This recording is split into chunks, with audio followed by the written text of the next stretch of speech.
Welcome, dear students of LLB 5th semester. This is your Constitutional Law 3 class. Today we would be starting from the Constitution of the Islamic Republic of Pakistan. This Constitution of 1973 is the fourth Constitution that we have adopted since our independence. The first Constitution that was made after a lapse of 9 years after the independence in 1956. Afterwards, we faced a martial law in 1958, and then that dictator, General Ayub Khan, he gave another constitution in 1962. The third one was after the separation of Bengal. There was an interim constitution of 1971, and then we adopted this constitution, which is currently in the field and prevailing, and that is the Constitution of 1973. The Constitution of Islamic Republic of Pakistan, it begins with a preamble. Every law, in fact, begins with a preamble. You can see any act of parliament or of the provincial assembly. They begin from a preamble. What is a preamble? Preamble is just like a preface, the beginning. And in the preamble, the lawmaker expresses its intention that why was there a need to formulate that law in the first place.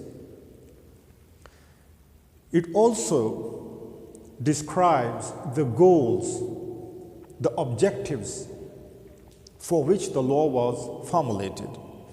So, the preamble to the Constitution of Pakistan, in fact, was drafted in 1949 by the first Constituent Assembly.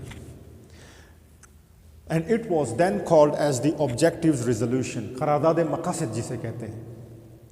हमारी पहली जो आइन साज assembly थी, जिसे कहते हैं constituent assembly, उसने इस डॉक्यूमेंट को, करारदाद मकासद को ड्राफ्ट किया था 1949 में, और उसी को फिर बाद में हर कॉन्स्टिट्यूशन में बतौर प्रीएम्बल एडॉप्ट किया गया, उसी को बनाया गया preamble.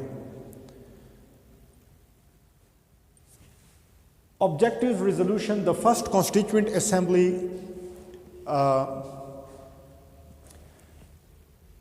it comprised of those representatives who contested in the 1946 elections before the independence. आज़ादी से पहले, एक साल पहले 1946 में इंतखाबात हुए थे. उन इंतखाबात में मुस्लिम लीग, ऑल इंडिया मुस्लिम लीग को बहुत कामयाबी हासिल हुई, और वही जो उसके मेंबरान थे वो हमारी पहली आइन साज असेंबली के भी मेंबर बने, जो उधर से जीते हुए थे वो election. So that Constituent Assembly was a product of the elections of 1946. But that election was contested in the name of Islam. All India Muslim League, it went to the masses and asked them to vote for them. They promised the people that they would bring an Islamic system. They would create an Islamic state. इस्लामी निज़ाम या इस्लामी रियासत बनाने के वादे पर ये election जो था, इसमें वोट पड़ा मुस्लिम लीग को, ऑल इंडिया मुस्लिम लीग को. तो इसलिए अगर आप इस डॉक्यूमेंट को देखें तो इसमें ये दोनों चीज़ें आपको नज़र आएंगी. इसमें आपको इस्लामिक प्रोविजंस भी नज़र आएंगी और इसमें आपको डेमोक्रेसी भी नज़र आएगी. डॉक्टर इसरार अहमद मरहूम फरमाया करते थे कि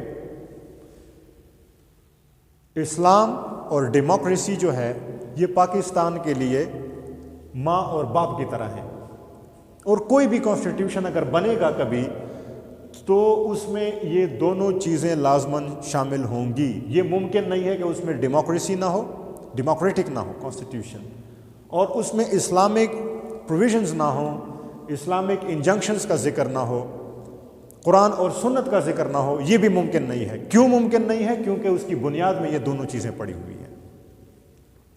and so far what he said have been proved to be true. Now,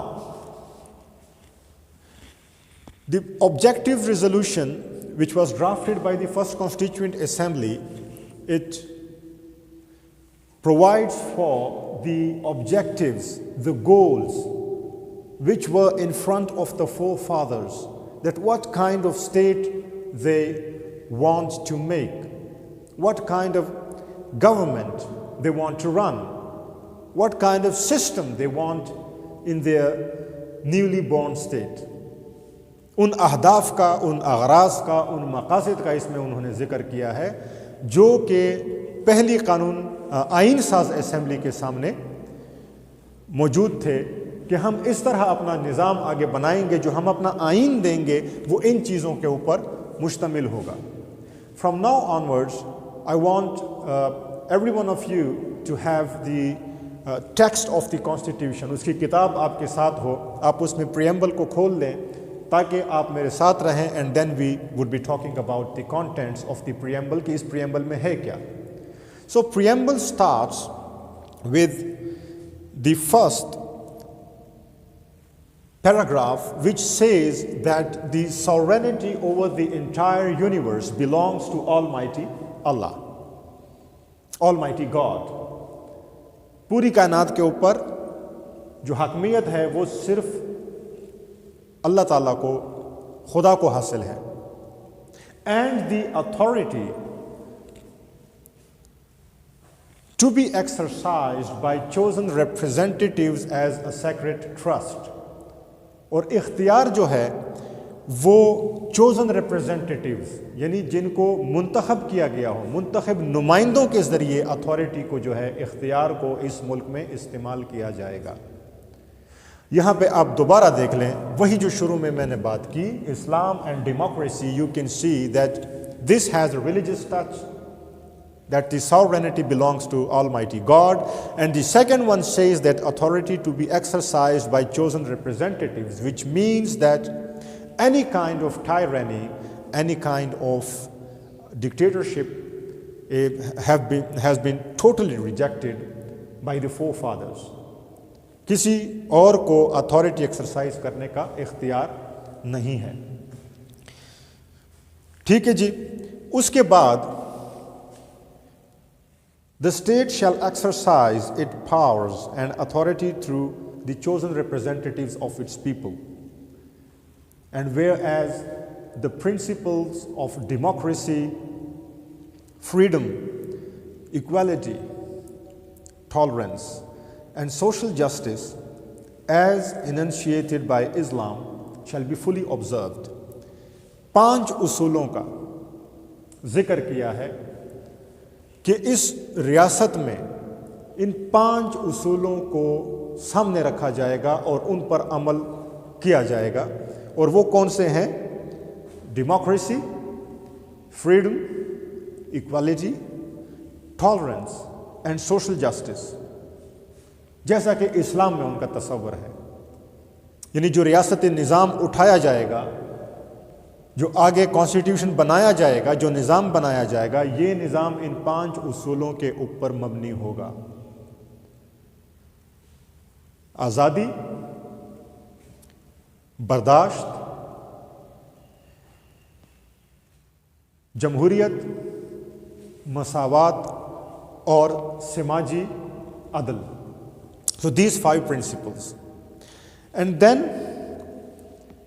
wherein the Muslims shall be enabled to mold their lives in accordance with the injunctions of Quran and Sunnah. जो मुसलमान हैं यहाँ के, the citizens of Pakistan, of which those citizens who are Muslims, steps would be taken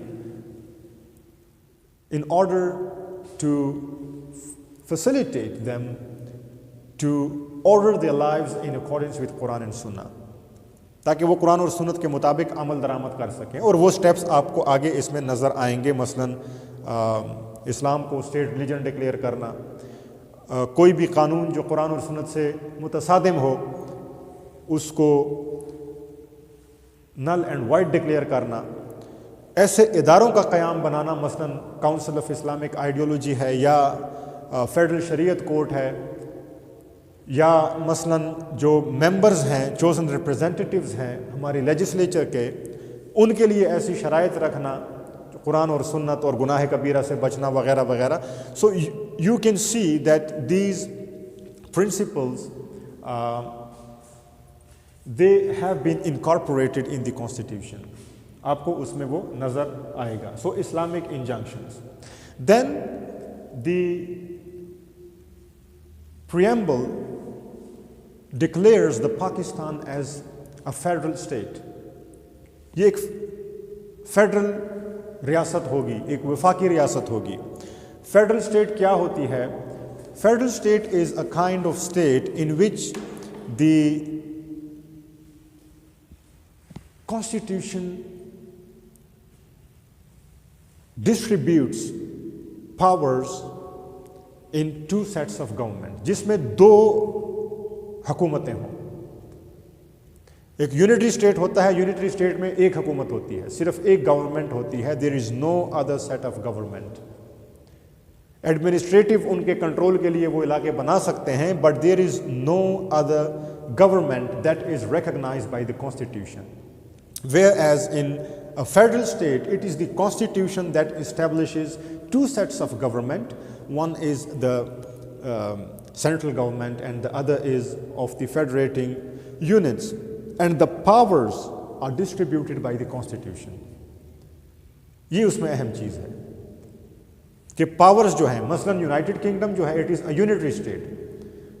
United kingdom जो है उसमें एक central government है, लेकिन उसके जो दीगर इलाके हैं उनमें लोकल गवर्नमेंट्स और मौजूद हैं, लेकिन वो आइन ने तश्कील नहीं दिए, नंबर वन. और दूसरा ये कि अगर उनके पास, यानी किसी भी काउंटी के पास, किसी भी उसके म्यूनसिपैलिटी के पास कोई इख्तियार है भी, वो इख्तियार आइन ने नहीं दिया, बल्कि वो एक इंतज़ामी इख्तियार है जो उनकी जो सेंट्रल गवर्नमेंट है उसने दिया है. तो ये इसमें डिफरेंस है.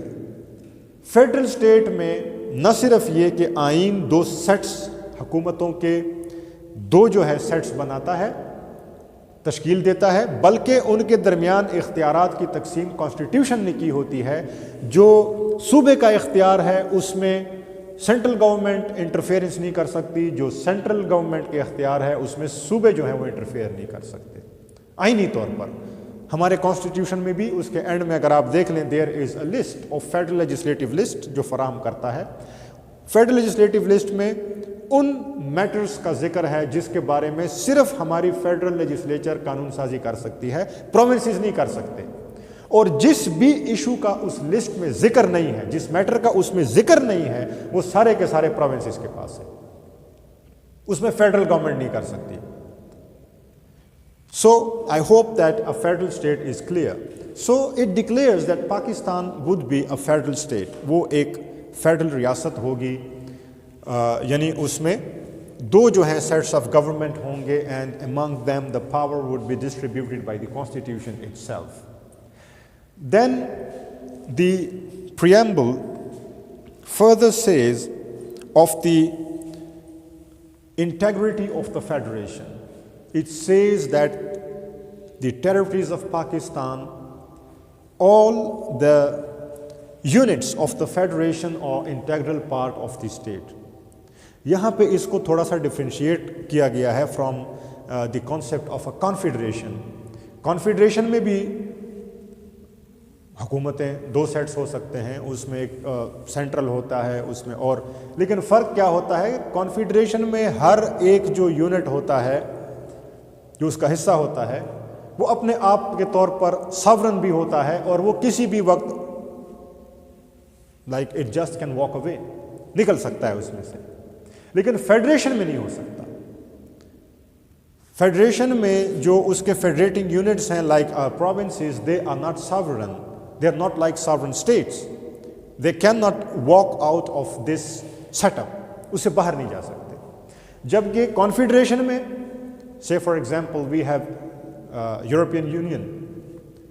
And there are several states who are members of the European Union, and there is a government as well. यूरोपीय यूनियन जो है उसकी अपनी एक लेजिस्लेचर है, उसकी अपनी अदालत है, लेकिन जो उसके मेंबर्स हैं वो उससे बाहर निकल सकते हैं. ब्रेक्सिट जो है it is an example. United kingdom it walk the way from यूरोपीय यूनियन, फ्रॉम दैट कॉन्फेडरेशन. तो वो मतलब है उसको डिफ्रेंशिएट इसमें किया गया है. Furthermore, the preamble, it guarantees fundamental rights of its citizens, that they shall be protected.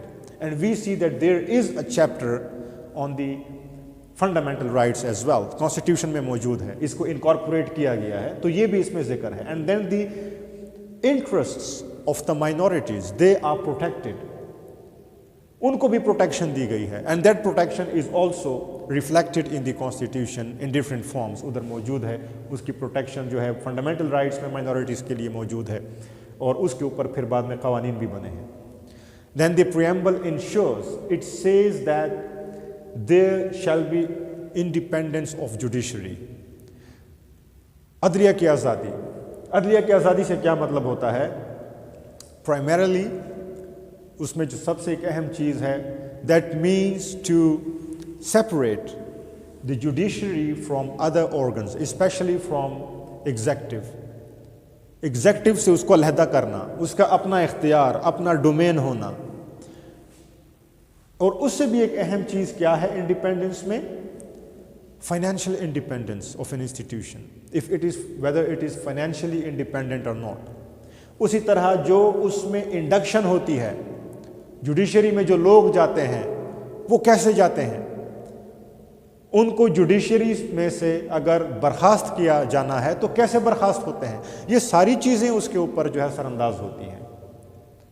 तो independence of judiciary, and we would be talking about that as well when we would be discussing the judiciary, specially the supreme court of Pakistan and the high courts. वहाँ पे हम इसका जिक्र करेंगे. And finally it says that ये जो रियासत है पाकिस्तान की, इसका मकसद क्या होगा? To bring prosperity and happiness to its own people as well as to the comity of other countries of the world. पूरी दुनिया के लिए उसमें प्रॉस्पेरिटी के लिए कोशिशें करना, ये जो है ये उसमें एक. तो these are the major points which are discussed in the preamble of the Constitution, and we may summarize them in 3 different groups. The first one is like features of the preamble. The first is the structural feature. The structural feature tells us that where is the sovereignty, who is the sovereign, for example, and who would be exercising the authority. And this preamble tells us that the sovereignty belongs to Almighty God, and the authority shall be exercised by the chosen representatives as a sacred trust. The second group could be of the qualitative features, and the qualitative features, it tells us that this authority with the chosen representatives, which mean the legislature, it is further delegated to other institutions. मसलन आप judiciary को कोई इख्तियार देना चाहते हैं तो उसके लिए पार्लियामेंट ने पहले कानून बनाना होता है. जुडिशरी बाउंड है उस कानून के अंदर रहते हुए. Article 175 is very clear. तो वो इख्तियार वहाँ से, वो डेलीगेशन, उसको इख्तियार प्रेसिडेंट को, प्राइम मिनिस्टर को, and to the other institutions और इंडिविजुअल्स ऑफिसेस. तो ये इख्तियार जो है यहाँ से, that is qualitative, means that जो इख्तियार है, जो इख्तियार है वो अवामी नुमाइंदों के पास है और उधर ही से तमाम ऑफिस के पास आता है. वो कॉन्स्टिट्यूशन की सूरत में आता है, वो कानून की सूरत में आता है. लेकिन ये बनाते कौन है, इसमें तरमीम कौन करता है? Chosen representatives of the people. ये कोई डिक्टेटर या कोई और बंदा जो है नहीं कर सकता. अगर वो करता है तो इसकी भी खिलाफ वर्जी है. हमारे फोर फादर्स ने जो कहा था उसकी भी खिलाफ वर्जी है, और कॉन्स्टिट्यूशन की तो डेफिनेटली खिलाफ वर्जी है ही. Now the third, normative features. Norm means a principle. By normative features we mean the goals and the ideals of the state. ये जो रियासत है इसके गोल्स क्या हैं, इसके अहदाफ क्या हैं, इसके आइडियल्स क्या हैं, तो वो यहाँ पर बयान हुए हैं। और उसमें सबसे ज़्यादा अहम क्या है, fundamental rights of the citizens and principles of policy. Fundamental rights article 8 to 28 and the principles of policies from article 29 to article 40. These sets out the ideals, the goals, जिसमें वेलफेयर स्टेट का तस्वर मौजूद है, जिसमें लोगों की बहबूद का तस्वर मौजूद है, जिसमें सेहत का तस्वर मौजूद है, जिसमें दीगर जो वसाइल हैं, सोशल जस्टिस है, उसका जो है तस्वर मौजूद है। So that was generally about the preamble, कि ये क्या हमें देता है, इसमें क्या चीज़ें हैं। नाउ इसका रोल क्या है। Preamble generally speaking, as I told you in the beginning that every law has a preamble, और उसमें क्या होता है वो मैंने आपको बता दिया। लेकिन लीगली स्पीकिंग इसका रोल क्या होता है। प्रीएम्बल एक तो हमें ये बताता है कि जिसने कानून बनाया है उसके जहन में क्या चल रहा था, क्या अहदाफ वो हासिल करना चाहता है, कौन सी ज़रूरत थी कि उसने ये कानून बनाया है, वो उसमें जिक्र होता है। मुख्तसर होता है, एक पैरा का हो सकता है, ज़्यादा भी हो सकता है, जिस तरह भी है उसमें ये चीज़ें मेंशन होती हैं। लेकिन technically speaking preamble is not part of the law, operative part of the law. आपने देखा होगा प्रीएम्बल पहले शुरू है, प्रीएम्बल ख़त्म होता है तो आर्टिकल 1 शुरू हो जाता है। आप कोई भी लॉ उठा के देख लें, प्रीएम्बल पहले होगा फिर सेक्शन 1 शुरू होगा। तो ये जो प्रीएम्बल है, क्या ये अप्लाई होता है, क्या ये ऑपरेटिव है। ऑपरेटिव से हमारी मुराद ये जो राइट्स और लाइबिलिटीज़ को जन्म देता हो, जिसको आप कोर्ट्स में इन्फोर्स करा सकें, जिसकी बुनियाद के ऊपर आप कोई हक जो है वो कोर्ट में इन्फोर्स करा सकें, उसे हम कहते हैं operative. So the preamble generally speaking it is not the operative part of a law. ये ऑपरेटिव नहीं होता। It tells us about the mind of the law maker. It is a good key to open the mind of the lawmaker, that what was the intention of the lawmaker while making that law. यहाँ से फिर हमें interpretation में ये helpful होता है, क्योंकि court जब किसी कानून को इंटरप्रेट करती है, कोर्ट का मकसद क्या होता है। जज का मकसद अपनी मर्जी की इंटरप्रिटेशन नहीं देना होता, मकसद ये होता है कि जिसने कानून बनाया है उसके जहन में क्या चल रहा है, ये इंटरप्रिटेशन का मकसद होता है। To know the true intention of the law maker.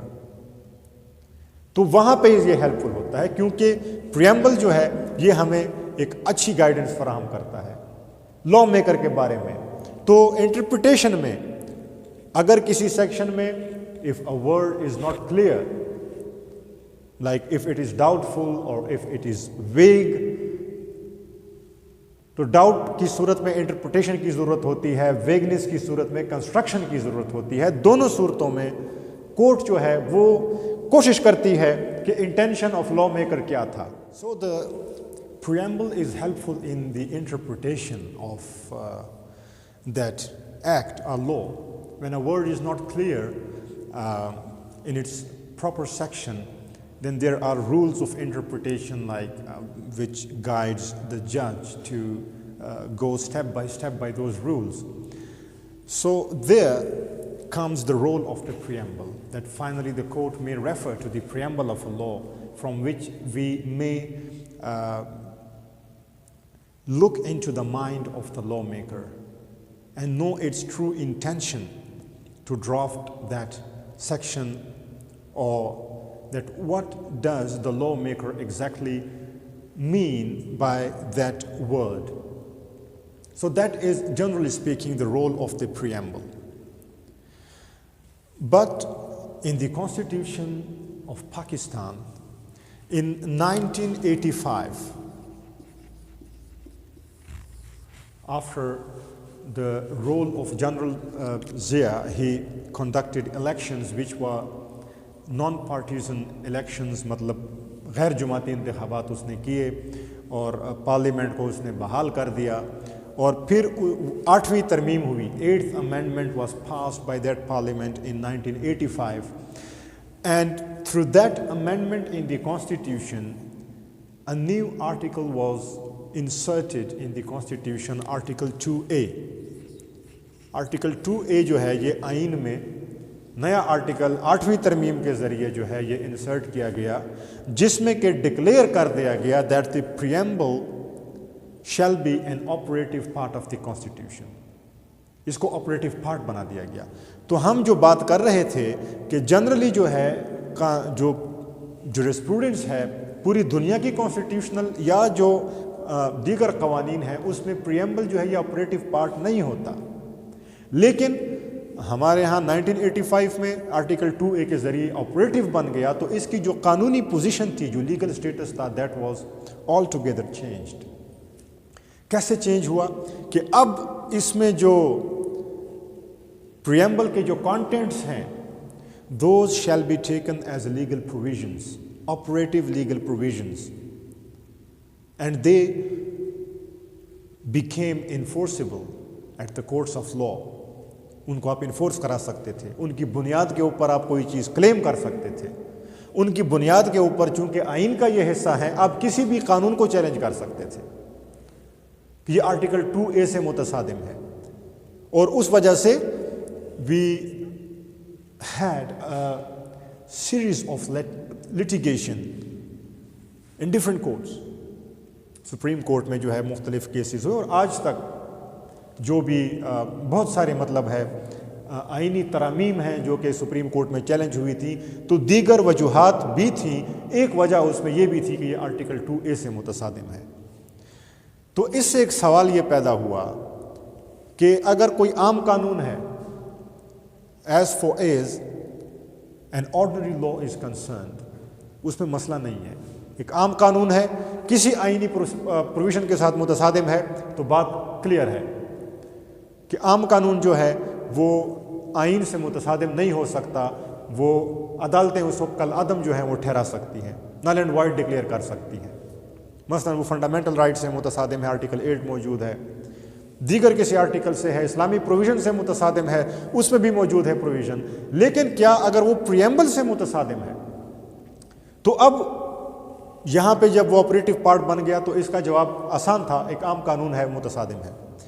But what if a constitutional provision is in contradiction to the preamble?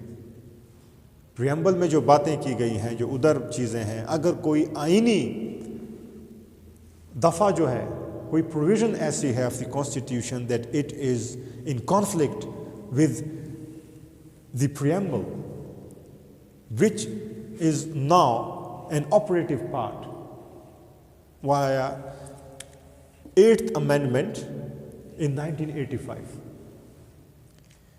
तो उस सूरत में क्या होगा?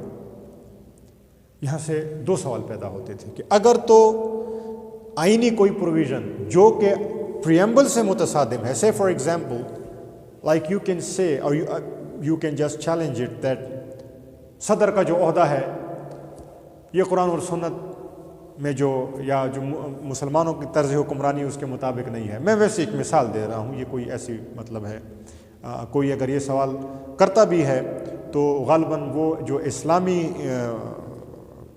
सियासत के बारे में, इस्लामिक प्रोविजंस हैं या निज़ाम हुकूमत के बारे में है, उनसे नावाकफियत की बिना पर, लेकिन लोगों ने किया है और कोर्ट्स में लोग गए हैं, तो उधर क्या होगा? If a constitutional provision is declared as in contradiction or against the preamble, and on that touchstone, on the touchstone of the preamble, if it is declared null and void, that would mean that this Article 2A or the preamble is a supra-constitutional document. उसका मतलब ये है कि ये एक controlling document हो जाएगा preamble, ये पूरे आइन को फिर कंट्रोल करता है।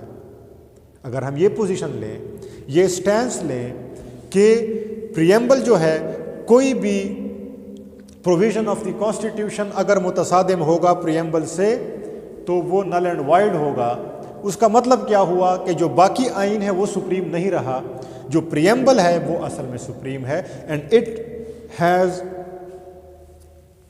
a sacred position within the provisions of the constitution and it is the controlling article.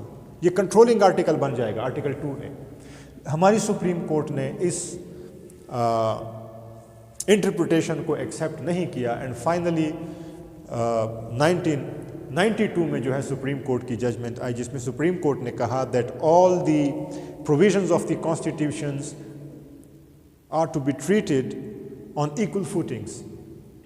तमाम के तमाम जो प्रोविजंस हैं कॉन्स्टिट्यूशन के वो अपनी सैंक्टिटी के एतबार से, अपनी सुप्रीमेसी के एतबार से दे आर ऑन इक्वल फूटिंग्स, एक जैसे हैं और हम उसमें कोई डिफ्रेंशिएशन नहीं कर सकते। अदालतें जो हैं वो ये नहीं कह सकती कि फ़लाँ जो आर्टिकल है वो फ़लाँ आर्टिकल से अगर मुतसादिम होगा तो एक को हम नल एंड वाइड डिक्लेयर कर लें, उन्होंने कहा हम नहीं कर सकते और कॉन्स्टिट्यूशनल प्रोविज़न उसे हम नहीं कर सकते। उस फैसले में उन्होंने ये भी कहा कि जो कॉन्स्टिट्यूशनल प्रोविजंस हैं as far as the constitutional provisions are concerned if any two or more provisions, if they seem to be in contradiction with one another,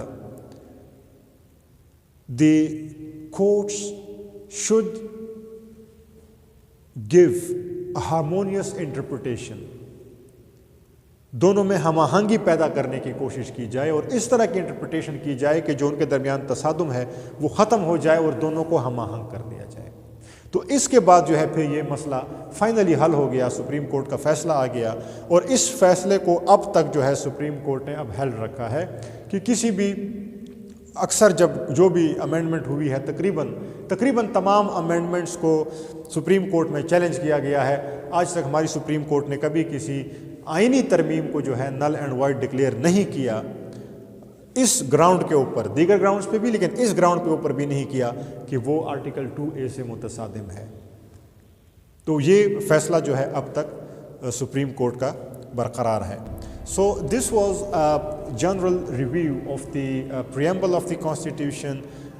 I'm sure that you people will have certain questions and you are always welcome to ask them whether in the online session or on any other forum जिससे आप मुझसे communicate कर सकें। आप मुझे सवाल कर सकते हैं, मेरे साथ डिस्कस कर सकते हैं, आप टेक्स्ट कर सकते हैं, इन राइटिंग आप क्वेश्चन कर सकते हैं। So just feel free to ask any question about the preamble of the Constitution. Thank you so much.